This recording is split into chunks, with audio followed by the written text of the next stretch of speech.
Boa noite, que todos estejam bem. A semana passada nós tínhamos causas anteriores das aflições e hoje nós temos o esquecimento do passado. Mas quando nós conversamos a semana passada, que depois a Marlene mandou o link e eu fui ouvir, eu já dei umas boas pinceladas nessa questão do esquecimento. Mas acredito que domingo eu estava ouvindo o programa do De Luca e ele fez essa mensagem no domingo, que é do Palavras de Vida Eterna, Jesus e Dificuldade. E já tem um tempo que eu tinha lido essa mensagem e eu havia pensado que na primeira oportunidade que eu tivesse, eu iria ler para vocês. E acredito que essa mensagem, ela contempla, acho que todo esse capítulo, que é Bem-aventurados aflitos, né? E está colocado assim: Jesus e dificuldade. Não se vos turbe o coração. São palavras de Jesus, que o apóstolo João, no capítulo 14, no versículo 27, ele escreveu para nós. Jesus nunca prometeu aos discípulos qualquer isenção de dificuldades, mas com frequência reclamava-lhes o coração para a confiança. Desde as primeiras vezes que nós começamos a conversar, a gente foi trazendo em algumas dessas nossas conversas passagens do livro Ave Luz de alguns dos apóstolos do Cristo. E a cada reunião de Jesus com os seus apóstolos, aonde eles deixavam claro as suas fragilidades, em todos os encontros, fica muito claro que Jesus pedia o coração para que eles alicerçassem a confiança em Deus. Indiretamente, é assim com a gente também, quando ele nos diz que nós não devemos turbar o nosso coração. No cenáculo descerrando, afetuoso, o coração para os aprendizes, dentre muitas palavras de esperança e de amor, asseverou com firmeza: não se turbe o vosso coração, nem se atemorize. Pacificava o ânimo dos companheiros timoratos entre quatro paredes, sabendo que em derredor se agigantava a trama das sombras. Olha que bonito o que Emmanuel nos traz, dentre muitas palavras de esperança e amor, asseverou com firmeza: não se turbe o vosso coração, nem se atemorize. Eu acho que essas palavras, elas são muito adequadas para nós, em todos os tempos. E cada um de nós, diante das suas fragilidades e dos seus testemunhos. Porque entre quatro paredes, então, na reunião, ele, ao mesmo tempo em que ele orientava carinhosamente, mas a firmeza da solicitação da confiança em Deus. Lá fora, Judas era atraído aos conchavos da deserção. Sacerdotes confabulavam com escribas e fariseus sobre o melhor processo de enganarem o povo, para que o povo pedisse a morte dele. Agentes do Sinédrio penetravam pequenos agrupamentos de rua, assolando contra ele as forças da opinião. Perseguidores desencarnados excitavam o cérebro dos guardas que o deteriam no cárcere, e quantos lhe seguiam a atividade, regurgitando ódio gratuito, preliberavam-lhe o suplício. Jesus, percussiente, não desconhecia a conspiração das trevas. Entretanto, lúcido e calmo, findo o entendimento com os irmãos de apostolado, dirige-se à oração no jardim, para além da oração, confiar-se aos testemunhos supremos. Muitas vezes, diante das nossas dificuldades, das situações que nos chegam, a oração é o nosso sustentáculo. É importante que a gente faça aqui uma observação. Não houve privilégio para Jesus. Não há privilégio para nós. Existem as orientações, o amparo, as oportunidades, o tempo que cada um de nós precisa para se preparar para os seus próprios testemunhos, e todos nós vamos recebendo da vida essas possibilidades de libertação. Então, aqui ele coloca: não procures assim fugir à luta que te afere o valor. Olha que frase bonita. Assim, fugir à luta que te afere o valor.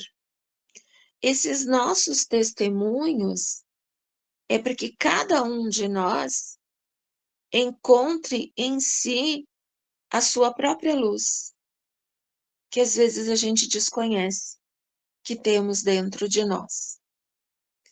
Aceita os desafios da senda como quem se reconhece chamado a batalhar pela vitória do bem, com a obrigação permanente de extinguir o mal em nós mesmos.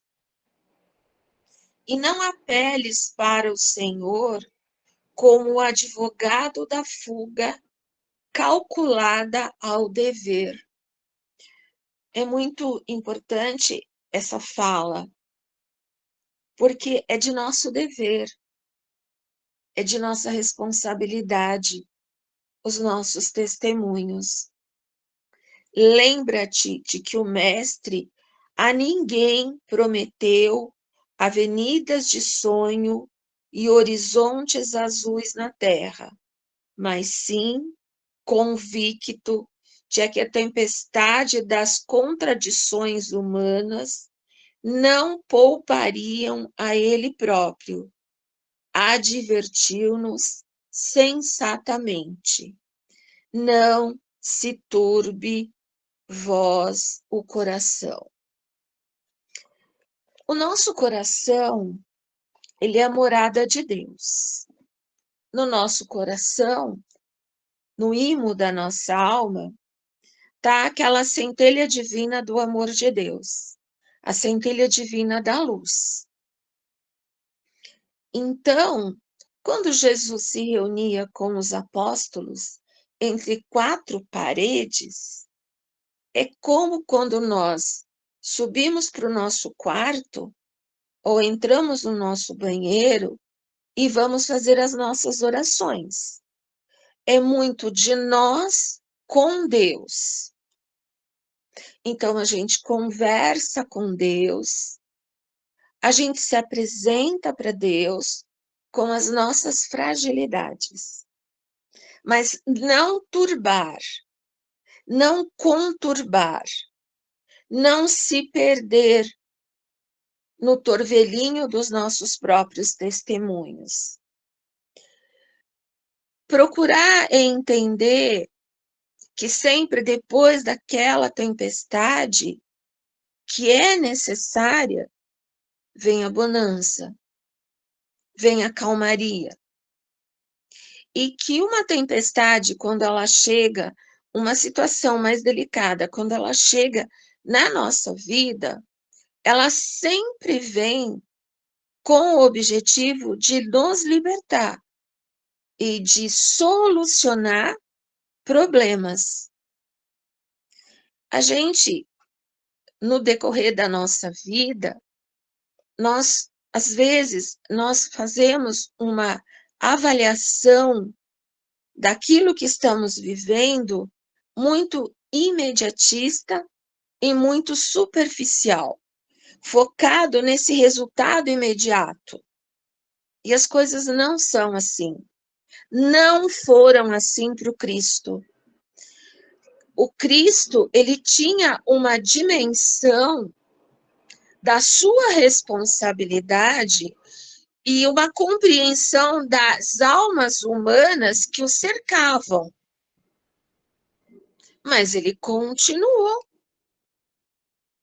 porque aquela circunstância, aquele momento era importante para todos nós que estávamos ali. Os que amavam já o Cristo, os que ainda não conseguiam compreender, aos seus algozes, aos seus perseguidores, a toda aquela multidão. Para cada uma daquelas pessoas, o impacto daquele momento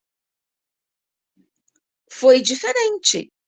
E alguns de nós só conseguimos compreender com profundidade muito tempo depois. A grandiosidade daquela oportunidade, a grandiosidade daquele convívio. E aí hoje a gente vai fazendo uma retrospectiva. E Deus, com a sua misericórdia, com o seu amor, vai nos dando o tempo que cada um de nós precisa. Aí nós vamos para o Evangelho. E hoje é o reforço do que a gente conversou a semana passada. Mas antes de eu entrar aqui na questão do esquecimento do passado, no item das causas anteriores das aflições, no último item, que está colocado aqui, que seria o item 10, antes da gente fazer o item 10, tem essa frase que está colocado assim: o sofrimento que não provoca murmurações pode ser, sem dúvida, uma expiação, mas indica que foi antes escolhido voluntariamente do que imposto. É a prova de uma firme resolução, o que constitui um sinal de progresso.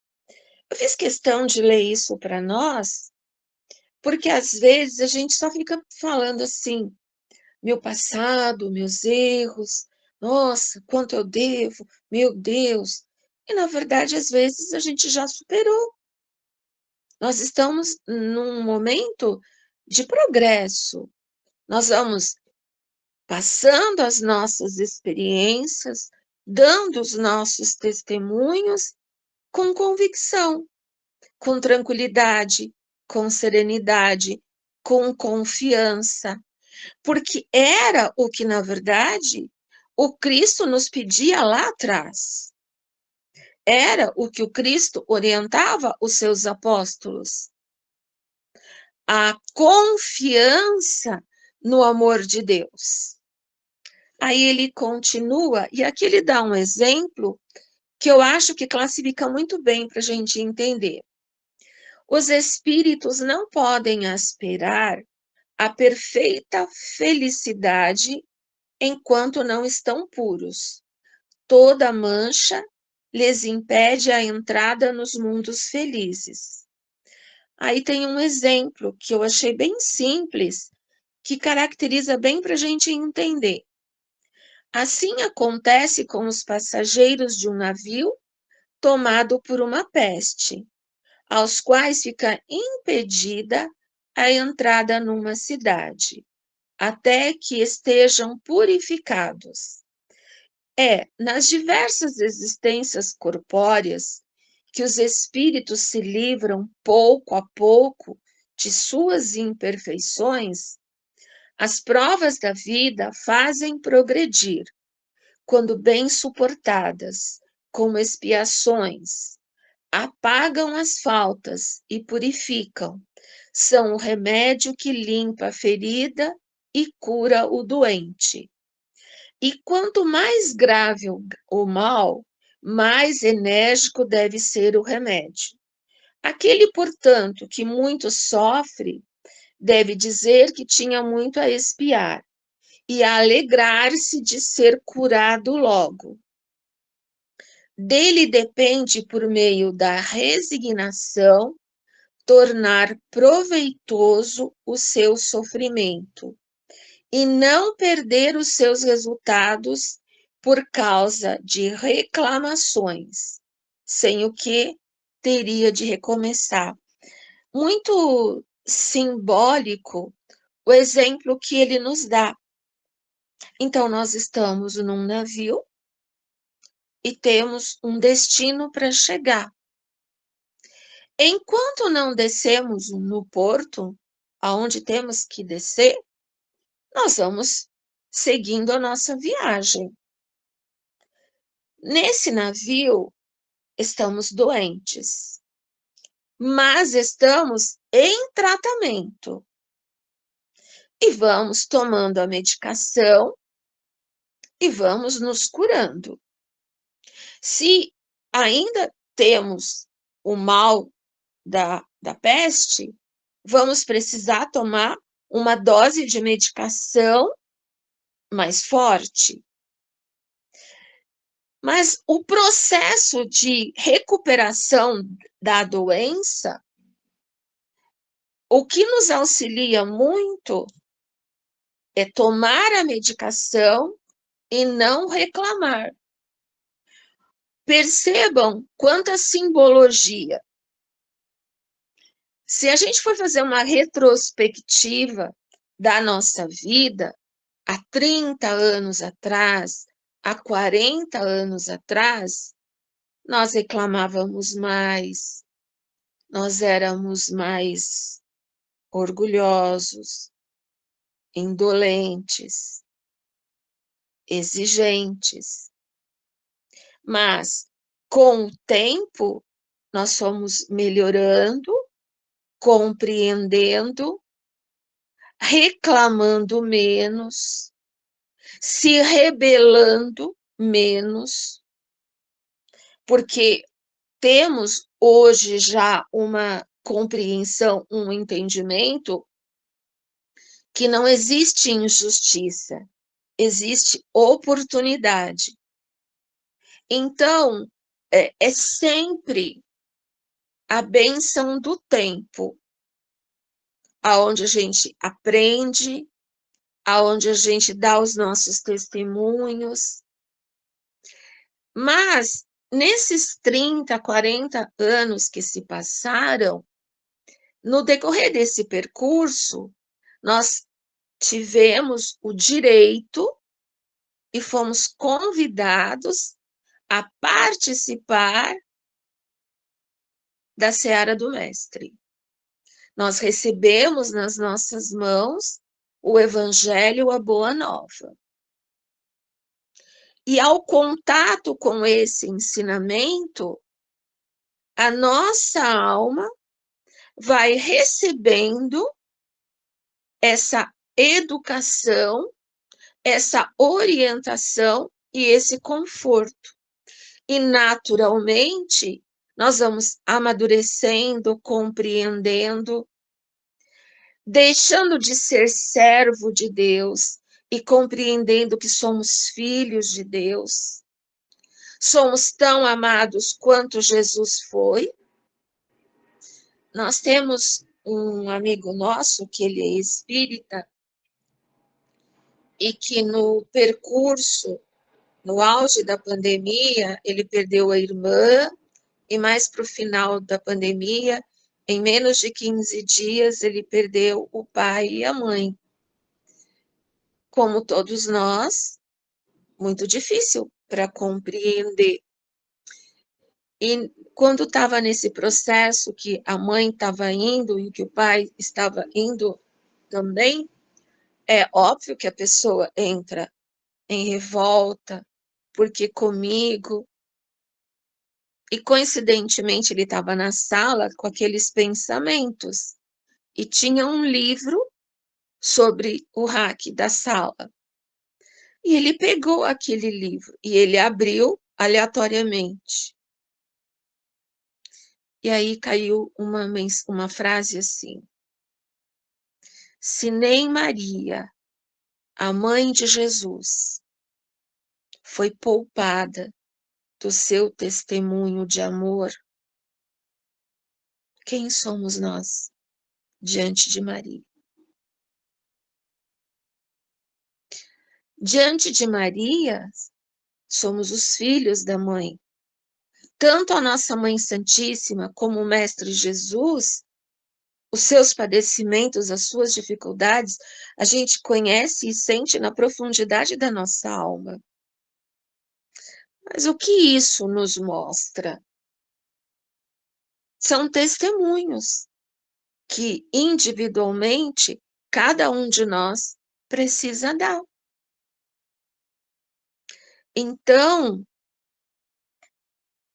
o Evangelho de Jesus, ele vai nos orientando, nos colocando no nosso lugar de filho de Deus, que nós estamos num barco, numa viagem, que nós vamos chegar num lugar feliz, que é nosso de direito, e vamos fazer moradia nesse local. Mas a gente precisa ter o preparo interno na nossa alma para viver nesse lugar, para contribuir nesse lugar. E quando for permitido por Deus, retornar para buscar outros, assim como alguém nos busca hoje. Aí nós vamos entrar no item 11, que a gente já conversou um pouco a semana passada. Esquecimento do passado. É em vão que se aponta o esquecimento como um obstáculo ao aproveitamento da experiência das existências anteriores. Se Deus considerou conveniente lançar um véu sobre o passado, é que isso deve ser útil. Com efeito, a lembrança do passado traria inconvenientes muito graves e, em certos casos, poderia humilhar-nos estranhamente ou, então, exaltar o nosso orgulho e, por isso mesmo, dificultar o exercício do nosso livre-arbítrio. De qualquer maneira, traria perturbações inevitáveis às relações sociais. O espírito renasce frequentemente no mesmo meio em que viveu e se encontra em relação com as mesmas pessoas, a fim de reparar o mal que lhes tenha feito. Se nelas reconhecesse as mesmas que havia odiado, talvez o ódio reaparecesse. De qualquer modo, ficaria humilhado perante aquelas pessoas que tivesse ofendido.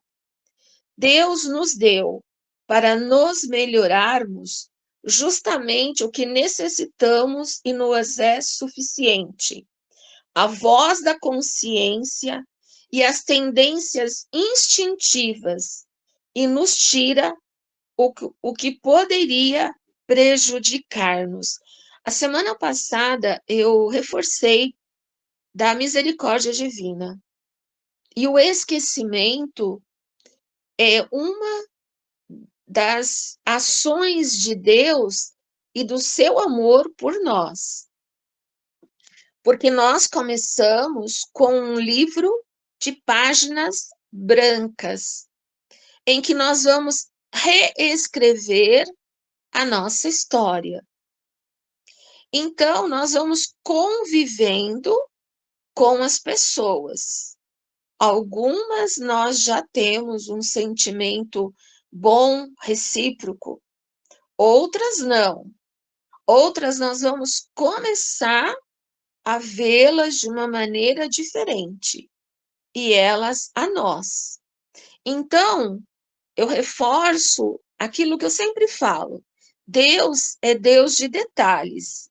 Então, Deus, ele cuida de todos os detalhes que nos envolvem e envolvem aqueles que estão à nossa volta. Então, quando ocorre a libertação, não ocorre a libertação de um, dois membros deste lar, dessa família, desta situação. Todos são seus filhos, todos pediram essa oportunidade.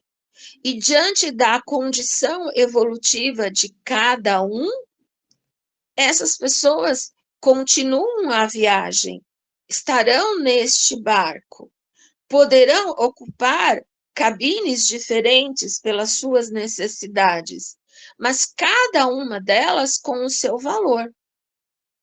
E o esquecimento, ele é uma prova do amor divino por cada um de nós, porque vai nos dando a oportunidade da reconciliação, da reconstrução, para que a gente possa reestruturar a nossa nova vida, a nossa nova caminhada. E quando a gente despertar da nossa consciência, nós vamos olhar para nós e para aqueles que estão à nossa volta com um olhar de misericórdia. Porque todas as vezes em que nós começamos a procurar mudar alguma fragilidade que nos envolve, nós vamos nos tornando mais tolerante naturalmente para com as outras pessoas. Porque nós vamos percebendo o quanto nós vamos criando o hábito de um determinado comportamento, de um determinado pensamento, de uma determinada atitude, e como é difícil a gente mudar esse hábito. E mesmo que a gente queira. E aí você vai percebendo que você precisa ser tolerante, porque a mesma dificuldade que você sente, que você tem, o outro também tem. Por que ele nos coloca dentro do lar?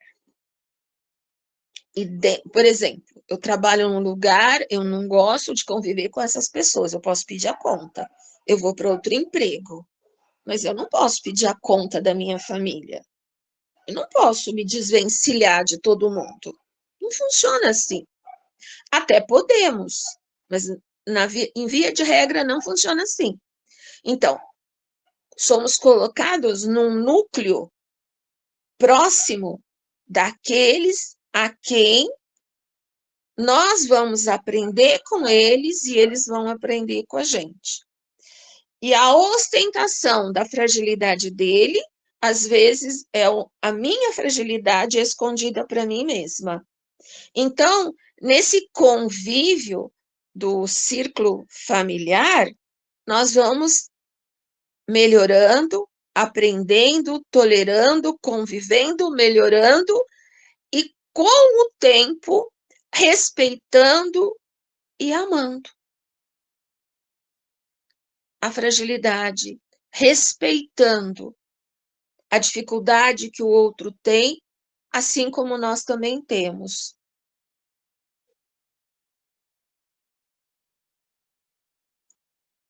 O homem traz ao nascer aquilo que adquiriu. Ele nasce exatamente como se fez. Cada existência é, para ele, um novo ponto de partida.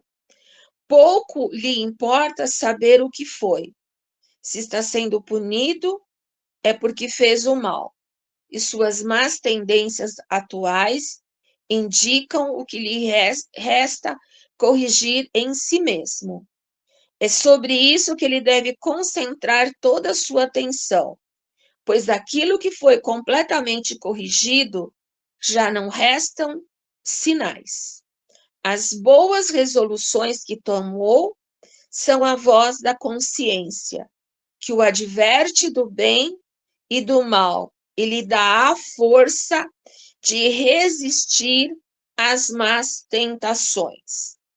Então, você vai compreendendo no decorrer da nossa caminhada, nós vamos compreendendo que quando a gente chega num determinado momento da vida, quando nós já adquirimos uma maturidade da vida, do tempo, das experiências, de tudo aquilo que nos cerca, de tudo aquilo que a gente assiste, a Cidinha, ela foi muito feliz quando ela falou do Papa Francisco, como do Chico. Francisco de Assis não dá nem para a gente falar, porque é modelo para nossa alma, né? Mas você vê a responsabilidade desses homens e a diferença que esses homens fizeram na vida de todos nós. Hoje, nós não somos mais católicos, mas a gente respeita, a gente admira. Eu estava vendo a última carta que ele deixou, e na segunda-feira à noite nós fazemos Evangelho no Lar. E o que ele colocou? Ele pede que nós ainda continuemos rezando por ele. Por quê? Nós precisamos de oração. Nós precisamos orar pelas pessoas. E as pessoas precisam orar por nós. Porque é o que nós precisamos. Então, você vai compreendendo que a gente sabe o que é o correto.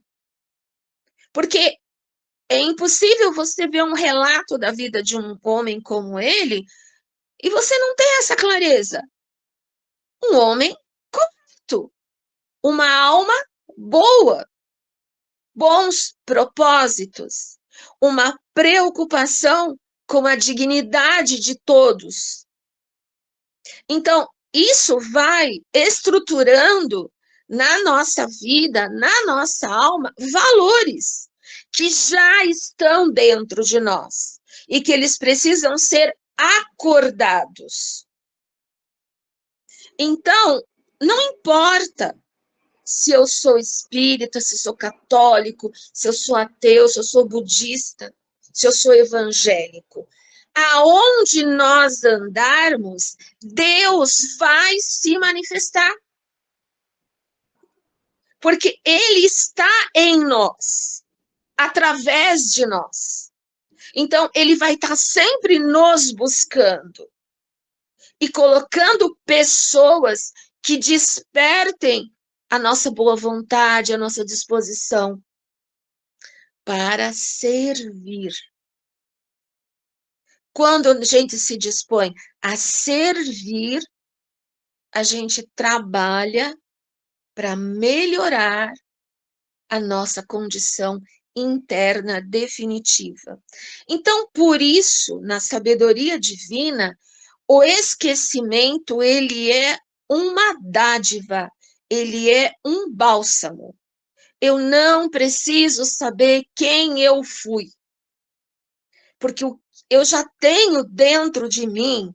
Deus me preparou, Deus deu todos os instrumentos pelas experiências vividas de tudo aquilo que cada um de nós vai precisar para o exercício da sua melhor parte que precisa ser externada no decorrer da prática do bem, do despertar da nossa consciência, do ensinamento da boa nova que já está em nós.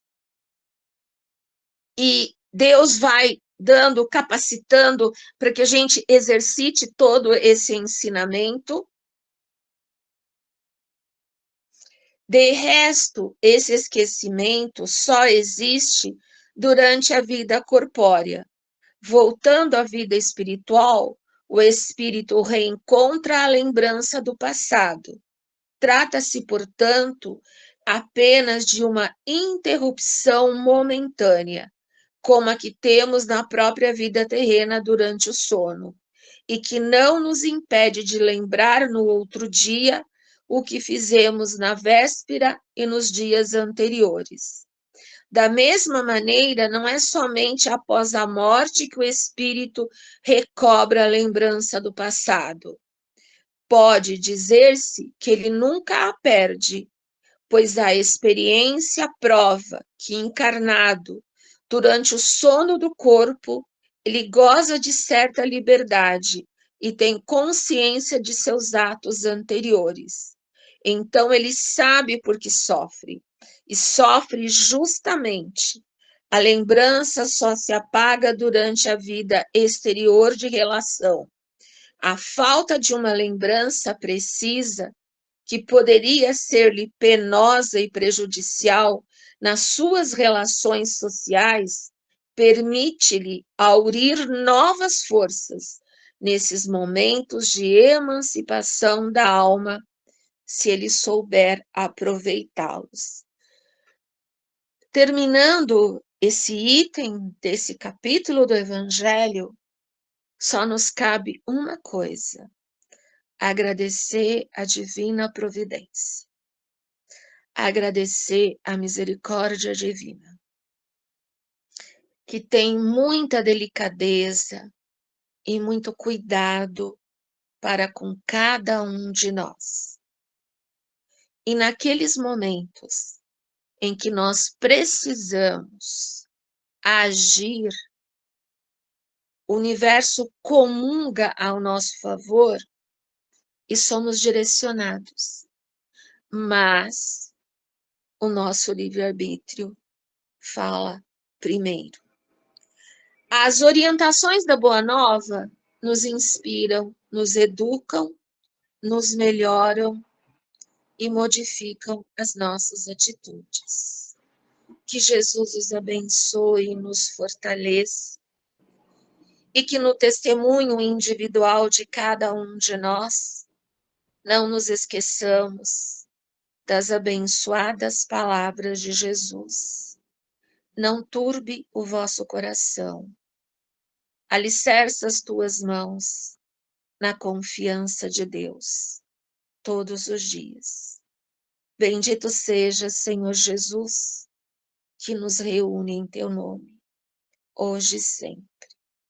Graças a Deus. Graças a Deus, Jesus.